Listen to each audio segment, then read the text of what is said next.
আজ আপনাদের পরিচয় করিয়ে দিব ভোলার বেশ কিছু পাল পরিবারের সাথে, যারা এখনও তাদের বংশ এবং তাদের ঐতিহ্য বাঁচিয়ে রাখার জন্য এখনও তৈরি করে যাচ্ছেন মাটির নানা রকমের জিনিসপত্র। কয়েকটি পাল পরিবারের সাথে কথা বলে জানতে পেরেছি এই কাজের ধরন তারা তাদের পূর্বপুরুষ থেকে পেয়েছে।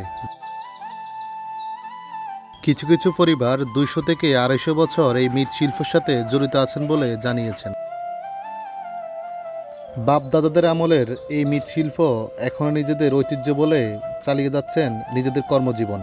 তবে দুঃখের বিষয় হলো এই পেশা ওনারা যদি চলে যান, পরবর্তী কোনো প্রজন্ম এই পেশাতে আর কাজ করবেন না।